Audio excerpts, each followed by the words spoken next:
खास है। खास इसलिए है क्योंकि जिस तरह इजराइल और ईरान एक दूसरे के खिलाफ फिलहाल हो रखे हैं, एक दूसरे के रक्त पिपासु हो रखे हैं कि हम बस एक दूसरे को किसी ना किसी तरह वर्ल्ड में नीचे दिखा दें। जहां इजराइल खुद इस डर में है कि ईरान कभी उस पर परमाणु बम ना फोड़ दे, वहीं ईरान इस डर में है कि कहीं उसके न्यूक्लियर रिएक्टर्स को ही जहां पर वो है वहीं इजराइल बर्बाद ना कर दे। इन दोनों के बीच आफ्टर ऑल दुश्मनी क्या है, आज का सेशन इस विषय पर है। आफ्टर ऑल ऐसा क्या है कि नेतन्याहू और अयातुल्लाह खमेनी एक दूसरे से इतनी नफरत करते हैं, और ये नफरत जब इतिहास के झरोकों में तलाशते हैं तो पता चलता है कि कभी ऐसा हाल भी था कि इजराइल और ईरान एक दूसरे की आधी कटी रोटी खाया करते थे, बढ़िया मित्र हुआ करते थे। ये मित्रता शत्रुता में कैसे बदली, आज के सेशन में पूरा डिटेल आपको इतिहास का देने जा रहे हैं। ये सेशन करंट परिप्रेक्ष्य से केवल इसलिए महत्वपूर्ण है क्योंकि फिलहाल इजराइल और ईरान एक दूसरे के ऊपर गोलाबारी कर रहे हैं।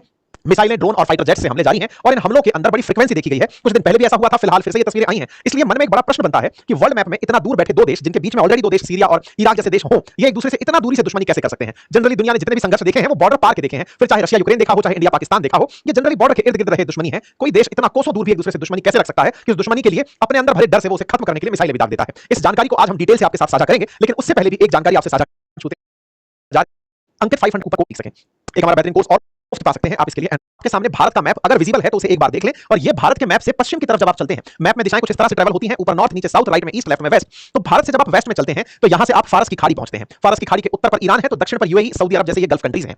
आप और जब थोड़ा आगे चलते हैं तो अंत में मेडिटेरेनियन सी पाते हैं, और मेडिटेरेनियन सी के किनारे बसा हुआ ये देश इजराइल पाते हैं। इजराइल यहां बसा है, ईरान यहां बसा है, और दोनों में दुश्मनी इतनी कि ईरान ने इजराइल के खिलाफ लेबनान को हथियार में इस्तेमाल किया, फिलिस्तीन का एक छोटा हिस्सा गाजा पट्टी को इस्तेमाल किया, यमन का इस्तेमाल किया। जहां तहां ईरान ने इजराइल के खिलाफ पूरी तरह मोमेंटम बनाए रखा है। इसीलिए आज ये प्रश्न बहुत कीमती हो जाता है कि आफ्टर ऑल ईरान को इतनी चिढ़ क्या है इजराइल से। तो आइए उस चिढ़ को थोड़ा समझना शुरुआत करते हैं। साथियों, इस पूरी कहानी को समझने के लिए आपको थोड़ा इतिहास के झरोखे में झांकना पड़ेगा, और उस इतिहास के झरोखों में तीन समझौतों की चर्चा करनी होगी। मैं आपको इतिहास में लेकर चलूंगा, लेकिन उससे पहले आपको थोड़ा सा विश्व युद्ध का काल बता देता हूं। साथियों, समय था 1914 से 18 के बीच का, जब दुनिया प्रथम विश्व युद्ध के अंदर इन्वॉल्व थी। और उस प्रथम विश्व युद्ध के अंदर फ्रांस, ब्रिटेन, रूस और इटली ये सब एक साथ होकर युद्ध लड़ रहे थे। किसके खिलाफ लड़ रहे थे यह जानना बहुत जरूरी है। युद्ध लड़ा जा रहा था जर्मनी, हंगरी, ऑस्ट्रिया और ऑटोमन एम्पायर के खिलाफ। जर्मनी नाम याद रखिएगा, इंपॉर्टेंट है, वैसे ही ऑटोमन एम्पायर भी याद रखिएगा, बड़ा इंपॉर्टेंट है। ऑटोमन एम्पायर को उस समय तुर्क साम्राज्य के नाम से जाना जाता था। आज का तुर्की उसका शायद 1/10वां हिस्सा भी नहीं है। वो बहुत बड़ा साम्राज्य हुआ करता था, अफ्रीका, एशिया, यूरोप तक विस्तृत था ऐसा ऑटोमन एम्पायर, जिसका इतिहास लगभग 600 साल से पुराना हो, इतना बड़ा साम्राज्य हुआ करता था। तो ऑटोमन, जर्मन, हंगरी, ये ऑस्ट्रिया, बुल्गारिया, ये सब एक साथ खड़े हैं, और इटली, फ्रांस, ब्रिटेन और रूस एक साथ खड़े हैं, और अमेरिका भी उन्हीं के साथ खड़ा है। इन दोनों के बीच में युद्ध हुआ 1914 से 18 के बीच में, जिसे प्रथम विश्व युद्ध के नाम से जाना जाता है। इस प्रथम विश्व युद्ध के अंदर ब्रिटेन और फ्रांस का बड़ा महत्व है, इसे जरूर ध्यान रखिएगा। ब्रिटेन और फ्रांस इस युद्ध में वो धड़ा बनकर बैठे थे जिस धड़े को दुनिया पर राज करने की आदत थी, और राज करने में ब्रिटिशर्स के बारे में कहा जाता था कि ये इतने शक्ति संपन्न थे कि दुनिया में सूरज जहां एक और उगता था, वहां से सूरज जहां छुपता था, वहां तक इनका शासन होता था। ऐसे में ब्रिटिशर्स ने राज करने की एक अद्भुत कला सीखी हुई थी, उसका नाम था फूट डालो राज करो नीति। फूट डालो राज करो में ये अक्सर ये तरीका ढूंढ ही लेते थे कि किस देश की कहां नब्ज दबाई जा सकती है, किस तरह से समझौते किए जा सकते हैं, और किस तरह से किसी देश के भीतर ही संघर्ष पैदा किया जा सकता है। प्रथम विश्व युद्ध के दौरान ही तीन ऐसे ही समझौते हुए जिसने प्रथम विश्व युद्ध के परिणाम बदल दिए। उन तीन समझौतों में से एक का नाम है साइक्स-पिकॉट समझौता, दूसरे का नाम है ब्रिटिश एम्पायर और हैशमाइट परिवार के बीच समझौता, और तीसरा समझौता है बाल्फोर एग्रीमेंट। आज का ये सेशन बस इसलिए जरूरी है ताकि आप इस कंटेक्स्ट को, जो इन दिनों संघर्ष चल रहा है, उसे समझ पाएं। सब पढ़ना नहीं पढ़ना होता है। जैसे पूछ रहे राधा पढ़कर सोती है, इस वाक्य में पढ़कर किस क्रिया का समझ पाएं। अब हम इसे भी आगे बढ़ेंगे, उससे पहले थोड़ा सा और आपको ब्रिटेन और फ्रांस के बीच की कहानी बता देते हैं। देखिए, जो ब्रिटेन और फ्रांस है ना, ये भारत में जब शासन कर रहे थे तो आपस में एक दूसरे से बढ़िया झगड़ते थे। दोनों को भारत पर राज करना था, दोनों ने एक दूसरे को काफी टक्करें दी, कार्नेटिक वॉर इनके बीच में लड़े गए। लेकिन इन्होंने जब जर्मनी के खिलाफ या ऑटोमन के खिलाफ लड़ना तय किया तो ये डिसाइड किया कि देखो, हमने वैसे दुनिया पर खूब राज किया है, बढ़िया पैसा कमाया है, लेकिन अब जब दोनों साथ लड़ने चल रहे हैं तो हम रिजल्ट जो होंगे उन रिजल्ट की कल्पना पहले ही कर लेते हैं। कैसे? पहले ही तय किया गया, विश्व युद्ध के दौरान तय किया गया कि हम जब ऑटोमन एम्पायर पर हमला करके जीतेंगे तो उस समय कौन सा देश कौन अपने पास रखेगा। यानी कि विजेताओं ने पहले ही ट्रॉफी डिस्ट्रीब्यूशन कर ली थी कि जब मैं जीतूंगा तो मेरा देश वो होगा, मेरा देश ये होगा। इस तरह से इन साम्राज्यवादी देशों ने ऑटोमन एम्पायर को अपने ही नजर में बांट लिया था। इसी एग्रीमेंट का नाम साइक्स-पिकॉट एग्रीमेंट था। ये जो साइक्स-पिकॉट एग्रीमेंट है, असल में ये ब्रिटेन के डिप्लोमेट थे जिनका नाम मार्क साइक था, और फ्रांसीसी डिप्लोमेट थे जिनका नाम जॉर्ज पिकॉट था, इनके बीच हुआ। और इसमें यह तय हुआ कि जब हम युद्ध जीतेंगे उस समय हम अरब देशों को बांट देंगे, और उन अरब देशों में एंटोलिया, जैसे तुर्की के नाम से आप जानते हैं, जिसका एक हिस्सा तुर्की में है, उसी में सीरिया और लेबनान है, इन्हें फ्रांस के अधीन दे दिया जाएगा। ऑटोमन एम्पायर का एक हिस्सा एंटोलिया, उसका सीरिया, लेबनान और तुर्की वाला हिस्सा फ्रांस को दे दिया जाएगा। मिडिल ईस्ट का जो दक्षिण हिस्सा है, जो नीचे की तरफ वाला हिस्सा है, उसमें इराक और सऊदी अरब है, वो ब्रिटेन को दे दिया जाएगा। और जो फिलिस्तीन नामक जगह है, इसे इंटरनेशनल एडमिनिस्ट्रेशन में छोड़ दिया जाएगा। मतलब इस क्षेत्र को हम अंतरराष्ट्रीय रूप से शासन करेंगे, किसी का नहीं होगा, क्योंकि ये मेडिटेरेनियन ओशन के बॉर्डर पर है। इसके अलावा बचे हुए इलाके रूस और इटली को दे दिए जाएंगे। मतलब मिडिल ईस्ट का पहले ही बंटवारा कर दिया गया। कुछ इस प्रकार से क्या तय हुआ कि ये जो आज का तुर्की वाला जो हिस्सा आप देखते हैं, असल में ये वाला हिस्सा है। इस तुर्की के अंदर दक्षिण की तरफ का हिस्सा ये वाला, इसमें डायरेक्ट फ्रेंच कंट्रोल, ऐसे ही सीरिया में डायरेक्ट फ्रेंच कंट्रोल, थोड़ा बहुत कोऑर्डिनेटेड कंट्रोल लेबनान के अंदर रहेगा फ्रांस का, ऐसे ही ब्रिटिश इन्फ्लुएंस सऊदी अरब के अंदर रहेगा, ऐसे ही ब्रिटिश इन्फ्लुएंस ये जॉर्डन वाला जो एरिया है यहां रहेगा, और सऊदी ये जो फिलिस्तीन वाला जो हिस्सा है ये इंटरनेशनली ट्रीट किया जाएगा। ऐसे ही जो इराक वाला हिस्सा है, इस पर डायरेक्ट ब्रिटिश कंट्रोल रहेगा। इस प्रकार से इस क्षेत्र को बांट दिया गया और कहा बाकी देशों को अपनी मर्जी से रूस और इटली के बीच बांट दिया जाएगा, हमें बस इतना ही मतलब है। अब आप पूछेंगे सर ये क्या था? भाई विजेताओं ने अपने लिए पहले ही ट्रॉफी डिसाइड की हुई थी, यही उनका मोटिवेशन था। ये पहले पूरा साम्राज्य जो आप देख रहे हैं ये ऑटोमन के अधीन हुआ करता था, तय हो गया कि जीतेंगे तब ऐसे बांट लेंगे। डिसाइड हुआ किस तरह से कौन से क्षेत्र किसके पास चले जाएंगे, जो मैंने आपको अभी मैप के माध्यम से दिखाए। हालांकि इस विषय पर ब्रिटिशर्स की मत भिन्नता थी। उनमें से एक ब्रिटिशर ब्रिगेडियर हुआ करते थे, वो कहते थे, जिनका नाम था जॉर्ज मैकडॉनॉग, वो कहते थे कि भैया पहले आप भालू को मार तो लो, आप लोगों ने पहले ही खाल कौन लेगा नाखून कौन लेगा ये डिसाइड कर दिया। लेकिन ब्रिटिशर्स इस चीज में कामयाब हुए, विजेता बने, प्रथम विश्व युद्ध किया और उन्होंने आगे जो किया उस पर आगे हम चर्चा करेंगे। इसी बीच में एक और एग्रीमेंट हुआ और वो एग्रीमेंट था क्योंकि ऑटोमन के खिलाफ ये लड़ रहे थे, तो ऑटोमन को कमजोर करने के लिए ये क्या क्या प्लानिंग कर रहे थे। दूसरी प्लानिंग देखिए, प्लानिंग थी हैशमाइट परिवार, जो आज जॉर्डन के जो किंग हैं उन लोगों के साथ ब्रिटेन ने एक गुपचुप तरीके से समझौता किया और कहा कि अगर आप आज जो ऑटोमन एम्पायर जिससे हम लड़ने जा रहे हैं उसके खिलाफ बवाल कर देते हैं, उसके खिलाफ बगावत कर देते हैं, तो हम जब जीतेंगे तो आपको एक बड़ा हिस्सा देंगे। इस तरह से हैशमाइट परिवार के साथ ब्रिटिश अफसर सर हेनरी मैकमोहन ने एक समझौता कर लिया और तय हुआ कि ब्रिटिश साम्राज्य जो है वो आने वाले समय में ऑटोमन का एक बड़ा हिस्सा इन लोगों को भी देगा। ये जो हैशमाइट फैमिली है ये मुस्लिम परिवार थे और इनको कहा गया था कि अरब वर्ल्ड में आपका बड़ा हिस्सा होगा। आज जो जॉर्डन की रॉयल फैमिली है वो इसी हैशमाइट परिवार से आती है। यहां पर आप देख सकते हैं ये आज जो है अब्दुल्ला जो किंग ऑफ जॉर्डन है आज भी ये हैशमाइट परिवार से बिलोंग करते हैं। इनके बीच में 1916 के अंदर ये हैशमाइट समझौता ही था जिसने अरब वर्ल्ड में एक रेवोल्यूशन लाया और रिबेल आया, एक तरह की क्रांति आई और वो क्रांति ऑटोमन्स के खिलाफ आई। और ऑटोमन्स के खिलाफ जो क्रांति थी इसने ब्रिटिशर्स की बड़ी मदद की क्योंकि उधर से वो युद्ध लड़ रहे थे और इधर से आंतरिक संघर्ष शुरू हो चुका था, तो इस आंतरिक संघर्ष के चलते ऑटोमन कमजोर पड़ने लगा। अब आते हैं आज के सबसे महत्वपूर्ण समझौते पर जिसका नाम है द बैलफोर डिक्लेरेशन। इसे आपको गहनता से समझना होगा। मैंने आपको शुरुआत में बताया था प्रथम विश्व युद्ध में कौन कौन किस तरफ था। मैंने कहा ऑटोमन एम्पायर के साथ जर्मनी था, वहीं दूसरी तरफ मैंने आपसे कहा कि ब्रिटेन और फ्रांस एक साथ हुआ करते थे। ब्रिटेन, फ्रांस, इटली, रूस और अमेरिका एक साथ थे। अच्छा, हुआ ये कि जर्मनी के अंदर यहूदी लोग थे और वो जियोनिस्ट मूवमेंट चला रहे थे। मूवमेंट था कि उनको उनके लिए एक अलग देश चाहिए। यहूदियों के द्वारा एक प्रकार का मूवमेंट बना हुआ था उस दौर में कि अगर हमें आप अलग क्षेत्र देते हैं तो हम अलग तरह से खुश रह सकते हैं, जर्मनी में हम खुश नहीं हैं। जर्मनी के अलावा भी जहां तहां यहूदी थे वो अपने लिए एक देश चाहते थे कि उनके पास एक देश हो। ब्रिटेन ने इन्हीं जियोनिस्ट मूवमेंट में लिप्त जो यहूदी थे इन्हें मोटिवेशन दे दिया और कहा कि अगर आप प्रथम विश्व युद्ध में ही जर्मनी में साथ ना दें तो मैं युद्ध जीतने के बाद यहूदियों को एक नया देश दे दूंगा और वो ऑटोमन एम्पायर के अंदर फिलिस्तीन नाम का देश होगा। ये एग्रीमेंट रचा गया था उस समय के जो मतलब ब्रिटिशर्स थे, उन ब्रिटिशर्स के द्वारा ये एग्रीमेंट किया गया यहूदियों के साथ और ब्रिटिश सरकार ने यहूदियों को ये मोटिवेशन दे दिया कि हम आप लोगों के साथ मिलकर के भविष्य में कुछ इस तरह का एग्रीमेंट करेंगे कि आप लोगों को एक अलग देश पूरी तरह से मिल जाएगा। अब इस पूरे समय पर यहूदी विचारक थे जो यहूदियों को बसाने को लेकर मूवमेंट चला रहे थे। ब्रिटिश सरकार ने अपनी तरफ से इनको एक एग्रीमेंट टिका दिया कि आप अगर बनकर आते हैं तो हम आपको इस तरह से कुछ चीज दे देंगे। इसे बैलफोर डिक्लेरेशन के नाम से जाना जाता है। अब साहब इसमें एक बहुत इंपॉर्टेंट बात है और वो इंपॉर्टेंट बात यहीं से शुरू होती है। जर्मनी प्रथम विश्व युद्ध हार जाता है और प्रथम विश्व युद्ध हारते ही उसके अंदर एक भाव पैदा होता है कि हम युद्ध क्यों हारे, और युद्ध हारने का जब वजह ढूंढी जाती है तो आंसर निकल कर आता है हमारे ही देश के यहूदियों ने हमको मदद नहीं की। अगर यहूदियों ने हमें मदद नहीं की, ये सेंटीमेंट जर्मन्स के बीच में बहुत तेजी से उभरता है और जर्मन्स के बीच उभरे इस तेजी से रिबेल ने यहूदियों के खिलाफ एक नफरत का भाव पैदा कर दिया होता है। प्रथम विश्व युद्ध में हारा जर्मनी अपने अंदर एक रिबेल लेकर के खड़ा हो रहा होता है। इसी समय हिटलर निकल कर आता है। यह हिटलर ही था जो यहूदियों के खिलाफ पूरी तरह से होलोकॉस्ट जैसी घटना को अंजाम देता है, यहूदियों के खिलाफ मैसेकर करने निकल पड़ता है कि ये लोग हमारे देश में होकर हमारा साथ नहीं दिए। ये ब्रिटिशर्स की चाल थी ताकि जर्मनी को कमजोर किया जा सके। यहूदियों के भीतर उनकी इस मांग को हवा देना जिस ब्रिटेन ने किया वही आगे चलकर दुनिया में आज के युद्ध का कारण बना। मेरे प्यारे साथियों, यहूदी इस युद्ध में जीते ब्रिटेन से ये उम्मीद करने लगे कि जैसे ही वर्ल्ड वॉर 1 खत्म होगा उन्हें फिलिस्तीन नामक देश दे दिया जाएगा। यहूदी इससे पहले ही दुनिया भर से निकल कर फिलिस्तीन में आना और बसना शुरू कर चुके थे। प्रथम विश्व युद्ध के खत्म होते ही 1919 से 23 के बीच में 35,000 यहूदी फिलिस्तीन में आकर बस चुके थे क्योंकि उन्हें यह उम्मीद थी कि अगर और कहीं रहे तो हमारे खिलाफ नशंस हत्याएं हो सकती हैं, हमारे खिलाफ मूवमेंट चल सकता है, हारे हुए देश हमारे खिलाफ एक्शन ले सकते हैं। इसलिए यहूदी निकल कर दुनिया भर से फिलिस्तीन आकर रहना शुरू कर दिए। ये उस समय की तस्वीरें हैं जिसको आप देख सकते हैं। 1917 के अंदर क्या हुआ करता था, ब्रिटेन के कहने से किस तरह से ये पूरे फिलिस्तीन में आकर के थोड़ी सी मात्रा में आकर बस गए थे यहूदी। यहां पर आप देख सकते हैं ये जूइश हैं जो थोड़ी सी कॉलोनी में आपको छीटे-छीटे से दिखाई दे रहे हैं। ये कहीं ना कहीं से आकर यहां बसे हुए थे और ये फिलिस्तीन के हिस्से पर 6% अपनी टोटल पॉपुलेशन के साथ रह रहे थे। ये समय था 1917 का। इस यहां पर आए हुए फिलिस्तीनियों में अरब मुसलमानों और यहूदियों के बीच में मतभेद होना शुरू हुआ। एक पुस्तक लिखी गई जिसका नाम था Zionism is the blessing to the Arab. इसके अंदर बताया गया कि 1921 में विंस्टन चर्चिल को एक लेख लिखा मूसा काजिम अल हुसैनी ने और उसमें कहा कि फिलिस्तीन में बसने वाले यहूदी भूमि और संपत्ति का मूल्य कम कर रहे हैं, साथ ही वित्तीय संकट को बढ़ावा दे रहे हैं। क्या यूरोप यह उम्मीद कर सकता है कि अरब ऐसे पड़ोसी के साथ रहेंगे और काम करेंगे? अंग्रेजों ने फिलिस्तीनियों की बात नहीं मानी, दोनों गुटों के बीच तनाव बढ़ने लगा और इसी बीच में यहूदियों ने अपनी सेना बनाना शुरू कर दिया। इसका नाम आयरन वॉल रखा गया। आयरन वॉल के ऊपर अब तक 2 किताबें लिखी जा चुकी हैं कि यहूदियों ने आयरन वॉल बनाना शुरू किया अपनी सुरक्षा के लिए। 1947 आते आते यूएन में फिलिस्तीन को 2 हिस्सों में बांट दिया गया, एक हिस्सा यहूदियों के लिए और दूसरा हिस्सा फिलिस्तीनियों के लिए। यहूदी संख्या में कम थे लेकिन इन्हें 62% फिलिस्तीन का हिस्सा दे दिया गया, इजराइल का नाम दिया गया। और दूसरा 14 मई 1948 को इजराइल फिलिस्तीन के भीतर एक नया देश बनकर तैयार हो गया। यह उस समय का मैप है जब अरब्स जो थे वो यहां पर 45% हिस्से के साथ थे 47 में और जूइश 55% हिस्से के साथ फैल चुके थे। या आपके सामने कम पॉपुलेशन के साथ बड़ा हिस्सा रखे हुए जूस का मैप दिखाई देता है। आपके दिमाग में बड़ा सवाल बनेगा कि फिलिस्तीन ये पहुंचे कैसे? तो ऑब्वियस रीजन है क्योंकि हारे हुए देशों के अंदर यहूदियों के खिलाफ एक हिंसा का भाव था और ब्रिटेन बेलफोर्ड डिक्लेरेशन में ये कह चुका था कि मैं आप लोगों को एक अलग देश दिलवाऊंगा, एक उम्मीद दे चुका था कि आप फिलिस्तीन में अपनी रूट्स जो है उन्हें पाते हैं, आप वहीं जाइएगा।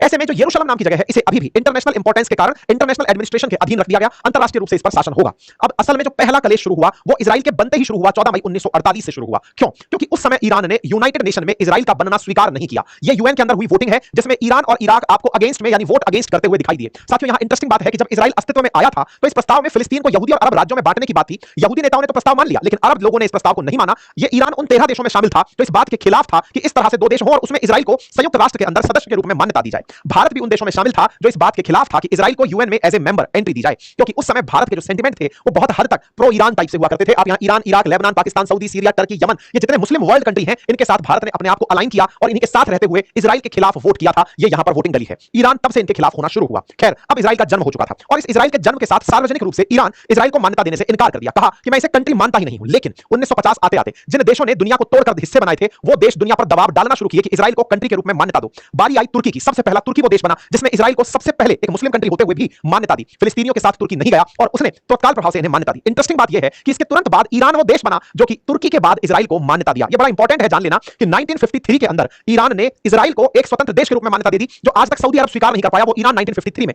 कर लिया। अब आपके दिमाग में प्रश्न बनेगा, ऐसा क्या हुआ कि ईरान जो कि बनते समय स्वीकार नहीं कर रहा है कि यह देश है, उसे थोड़े ही समय बाद स्वीकार कर ले रहा है कि हां यह देश है? ऐसा क्या हुआ 5 साल के भीतर? अब इस कहानी को भी थोड़ा सा समझते हैं। असल मायने में कहानी यहां पर शुरू होती है मोहम्मद मोसद्दक सरकार से। असल में ईरान में मोहम्मद मोसद्दक सरकार चलती थी जो कि लोकतांत्रिक तरीके से चुनी हुई सरकार थी। इस सरकार के खिलाफ अमेरिका और ब्रिटेन ने कू करवा दिया, तख्ता पलट करवा दिया और तख्ता पलट करवा करके यहां पर अपना ही एक व्यक्ति सरकार में बिठा दिया। अमेरिका के द्वारा किए गए इस तख्ता पलट में मोहम्मद रेजा पहलवी की सरकार बनी जिसे शाह ऑफ ईरान कहा गया। मतलब ईरान के अंदर तख्ता पलट, जैसे आज आप बांग्लादेश में शेख हसीना के खिलाफ मोहम्मद यूनुस को बैठा देखते हैं, ऐसे ही उस समय मोहम्मद मोसद्दक के खिलाफ ईरान में तख्ता पलट करवाने में अमेरिका कामयाब हुआ और यहां पर शाह रेजा पहलवी की सरकार बना दी। शाह शासन यहां पर चलने लगा। ये चूंकि सरकार बिठाई अमेरिका ने थी, इसलिए शाह रेजा पहलवी पूरी तरह अमेरिका के सामने बिछ गए। इस तरह बिछे कि इन्होंने पूरी तरह ईरान को फैशन सिटी बना दिया, पश्चिमी गुणों से ओत-प्रोत कर दिया। लगभग 20 से 25 साल ईरान के ऐसे निकले कि वर्ल्ड में ईरान एक वेस्टर्न कैपिटल लगने लगा। पश्चिमी और पाश्चात्य संस्कृति ईरान के रगों में इस तरह घोल दी गई कि ये एक एक्सटेंडेड यूरोप का हिस्सा लगने लगा। ये सारा कारनामा तब हुआ जब राजा पहलवी पूरी तरह अमेरिका की नजरों में तैर रहे थे और अमेरिका का या ब्रिटेन का ईरान में इंटरेस्ट इसलिए था क्योंकि यहां तेल बहुत था। इस तेल नहीं सारा खेल किया था। वो कैसे किया था उसको भी मैं बताऊंगा, लेकिन इस विषय पर वर्ष 2023 के अंदर कुछ डॉक्यूमेंट ऐसे अमेरिका की खुफिया एजेंसी सीआईए के बाहर आए जिसमें खुद अमेरिका ये स्वीकार कर रहा है कि हमने ही उस समय मोहम्मद मोसद्दक की सरकार गिराई थी और वहां पर अपनी सरकार बिठाई थी। ये डॉक्यूमेंट थे जिनके ऊपर न्यूज बनी। सीआईए के जो डॉक्यूमेंट थे जिसमें ये बात स्वीकार की गई थी कि अमेरिका ने ही तब तख्ता पलट कराया था। ये वो लगभग 139 पेज के डॉक्यूमेंट है जिसमें central intelligence agency and the fall of Iranian prime minister Mohammad Mosaddegh इसके बारे में खबर छपी है। जानकारी कई बार अखबारों में छपी कि कैसे ब्रिटेन की खुफिया एजेंसी MI6 और अमेरिका की खुफिया एजेंसी सीआईए ने ईरान के अंदर कू करवाया था और अपनी सरकार बनवाई थी। शाह पहलवी को यहां पर सरकार में बिठाया था। अब ये जो पहलवी साहब आए, शाह रजा पहलवी, ये ईरान और इजराइल के बीच में घनिष्ठ और बहुआयामी गठबंधन बनाना शुरू कर दिए।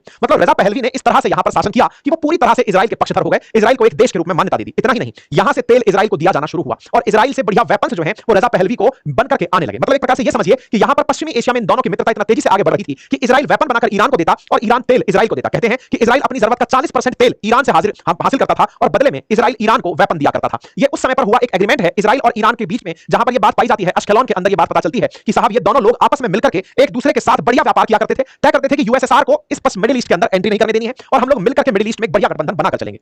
हालात ये थे कि ईरान से इजराइल तक तेल पहुंचा करता था। बकायदा तेल लाइन थी जो कि शुरू होती थी एलात से लेकर के अश्केलोन तक, जो कि गल्फ ऑफ अकाबा में स्थित है। स्वेज कैनाल के रास्ते तेल ना भेजकर बकायदा इजराइल के रास्ते ही तेल मेडिटेरेनियन सी ईरान के द्वारा भेजा जाता था। सी से मतलब तेल भेजा जाता था। इलात अश्केलोन ऑयल पाइपलाइन के नाम से 1968 के अंदर इसका निर्माण हुआ और इजराइल और ईरान जो है वो इस तरह से प्रॉपर कनेक्ट में आए कि दुनिया को लगने लगा कि यार ये तो गजब के मित्र राष्ट्र हैं, ये तेल तक एक दूसरे के साथ साझा कर रहे हैं। ईरान पूरा मिडिल ईस्ट घूम करके इस पूरे रेड सी से होकर के गल्फ ऑफ अकाबा तक तेल भेजने पहुंचता था। आप अंदाजा लगाइए, पर्शियन गल्फ से होकर तेल लेकर गल्फ ऑफ आदेन से होकर, रेड सी से होकर गल्फ ऑफ अकाबा, फिर यहां से मेडिटेरेनियन सी तक तेल भेजने का काम ईरान किया करता था। इतनी मतलब आधी कटी रोटी जैसी मित्रता इन दोनों के बीच चलती रही। लेकिन ईरान के कट्टरपंथियों को यह बात स्वीकार नहीं थी। स्वीकार तो यह भी नहीं था कि अमेरिका उनके यहां पर इस तरह उनकी संस्कृति का पतन कर रहा है। स्वीकार यह भी नहीं था कि उनकी तरह उनके द्वारा कठपुतली बनाया हुआ जो राजा है वो राजा सारे संसाधन इन लोगों के ऊपर लुटा देगा। लोगों को यह बात चुभने लगी, लोगों को यह बात समझ में आने लगी कि किस तरह ईरान में बैठाया हुआ एक पपेट राजा, जैसे आप सोचिए कि मोहम्मद यूनुस अगर कल को आकर के कोई भी आइलैंड अमेरिका को पकड़ा दे तो जो छात्र अभी शेख हसीना के खिलाफ थे वो धीरे-धीरे मोहम्मद यूनुस के खिलाफ होने लगेंगे। उन्हें लगने लगेगा कि यार ये तो गड़बड़ हो गई है, मतलब ये तो कुछ और निकल कर आ गया है। ऐसे में उस समय पर ईरान के अंदर शाह रजा पहलवी के खिलाफ एक मोमेंटम बनना शुरू हुआ। उस मोमेंटम को अमेरिका ने शुरुआत में लाइटली लिया। इजराइल ने कहा सब कुछ ठीक ही चल रहा है और उस समय रुहुल्लाह खुमैनी नाम का एक व्यक्ति एक लीडर के रूप में निकल कर आया। रुहुल्लाह खुमैनी के साथ अयातुल्लाह खमेनेई भी था जो आज का सुप्रीम लीडर है। तो ईरान के दो नेता हैं रुहुल्लाह खुमैनी और अयातुल्लाह खमेनेई। ये दोनों ही सीनियर और जूनियर फेलो, मित्र राजमित्र कहिए या जो भी आप कहिए, कि ये इस्लामिक लीडर्स थे। ये निकलकर आना शुरू हुए और लोगों को बताना शुरू किया कि कैसे अमेरिका ने ईरान के कल्चर को खत्म कर दिया है, कैसे अमेरिका और इजराइल ने मिलकर ईरान को अपने उपयोग में ले लिया है। ईरान के ही संसाधनों से इजराइल और अमेरिका अब पल रहे हैं। ये बात इन्होंने जनता के दिमाग में बिठाना शुरू किया। 1979 आते आते यहां की सरकार के खिलाफ रिवॉल्ट हो जाता है और इस रिवॉल्ट में यहां के राजा को भागना पड़ता है। खुमैनी और खमेनेई। हमारी आखिरी खुशी उस घर में थी, उन्होंने सब बर्बाद कर दिया।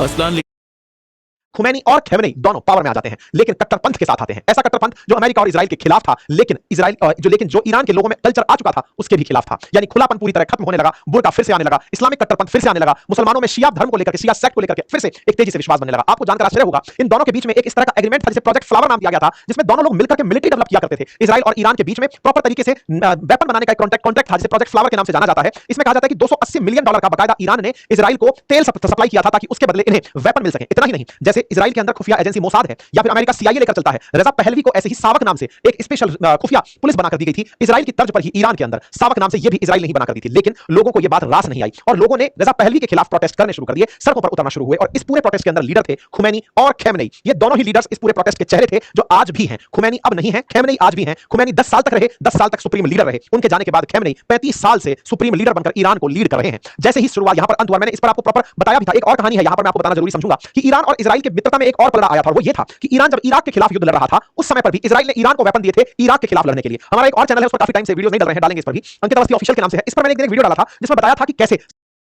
लेकिन हाँ, इस कहानी से आप यह अंदाजा जरूर लगा पाएंगे कि इराक और ईरान को लड़ाने में इजरायली वेपन्स ने किस तरह ईरान का साथ दिया था। और यह बात बाद में निकल करके भी आई थी कि ईरान को $500 मिलियन के हथियार इजराइल ने बेचे थे। ये ब्रिटिश अखबार द ऑब्जर्वर है, उसने इस बात को बाहर निकाला था कि जिस समय यह संघर्ष चल रहा था उस समय इजराइल इन लोगों को वेपन बेच रहा था, ईरान को वेपन बेच करके इराक के खिलाफ लड़वा रहा था। तो इजराइल हमेशा से ही वेपन का सप्लायर रहा और ईरान को सप्लाई देते हुए इराक के खिलाफ खूब लड़वाया। लेकिन जब ईरान के अंदर यह धर्मशासित शासन हुआ और इस धर्मशासित शासन ने ईरान ने इजराइल को छोटा शैतान कहकर संबोधित करना शुरू किया और अमेरिका को बड़ा शैतान कहकर संबोधित करना शुरू किया, तब से यह खुलकर समझ में आने लगा कि ईरान अब वो वाला ईरान वापस बनेगा जो डे वन से ही इजराइल को स्वीकार नहीं करता। ये वही वाला ईरान वापस आएगा जिसने कभी फिलिस्तीन में यहूदियों की एंट्री स्वीकार नहीं की थी। यही कारण है कि खुमैनी हो या खमेनी, ये इजराइल को स्वीकार ही नहीं करते एज ए कंट्री और उसके अस्तित्व को बिल्कुल भी नहीं मानते। इनका मानना है कि फिलिस्तीन में यहूदियों को जबरन घुसाया गया था, लेकिन यहूदियों का अपना मत है। उनका कहना है कि हमें बाल्फोर डिक्लेरेशन के थ्रू फिलिस्तीन दिया गया था, हम यहां नहीं आए, हमें ब्रिटिशर्स ने यहां बसाया था। क्या ब्रिटिशर्स का फैसला मानने योग्य था? तो जवाब हमें ही है। ऐसा इसलिए क्योंकि भारत और पाकिस्तान को भी ब्रिटिशर्स ही बात कर गए थे। दुनिया में जितने भी देश या विवाद हैं उनके पीछे ब्रिटिशर्स खड़े हैं। तो बाल्फोर डिक्लेरेशन करके फिलिस्तीन में यहूदियों को बसाने का जो साहस था वो ब्रिटिशर्स का था, वो करके चले गए। अब यहूदियों के खिलाफ ईरान के मन में जितने भी द्वेष हैं वो होने असल में ब्रिटेन के खिलाफ चाहिए, लेकिन निशाना इजराइल को बनाया जाता है। इजराइल आज इस बात से चिंतित रहता है कि ये मेरे बारे में सब जानते हैं। कौन सब जानते हैं? ईरान वाले स्ट्रेटजी जानते हैं, क्योंकि मित्र जब थे तो तरीके पता थे। ऐसे में ये हमारे खिलाफ कभी भी हमलावर हो सकते हैं। मिसाइल बनाने की तकनीक सब ईरानियंस को पता है। सारे के सारे लोग जो ईरान में सेना के लोग हैं जिन्हें कभी इजराइल ने भड़काने का प्रयास किया, लेकिन खुमैनी और खमेनी ये पूरी तरह से सेना को अपने साथ ले जाने में कामयाब हुए। ऐसे में इजराइल का डर इस बात का है कि कहीं उसी के सिखाई ट्रिक से ईरान इजराइल को मात ना दे दे। आज के संघर्ष का सबसे बड़ा कारण भी यही है कि इजराइल वेपन बनाना जानता है, लेकिन बनाए हुए वेपन की ट्रेनिंग वो ईरान को ऑलरेडी कई साल तक, लगभग 2500 साल तक दे चुका है। ऐसे में कहीं उसी की विधा से उसी का नुकसान ना हो जाए, ये सबसे बड़ी चिंता है। उम्मीद है कि आप लोगों को ऐतिहासिकता से ये तो पता चला होगा कि दोनों के बीच आफ्टर ऑल कलेश क्या है। जानकारी पसंद आई हो तो जरूर साझा करिएगा। आप इस बात से क्या समझे और आपके हिसाब से ईरान और इजराइल में कौन सही कौन गलत और अल्टीमेटली कौन सही कौन गलत, कमेंट बॉक्स में सेशन पूरा होने के बाद जरूर बताइएगा। चैनल पर नए हैं तो सब्सक्राइब करना बिल्कुल मत भूलिए। और हां, यदि आप चाहते हैं बातें बाजार की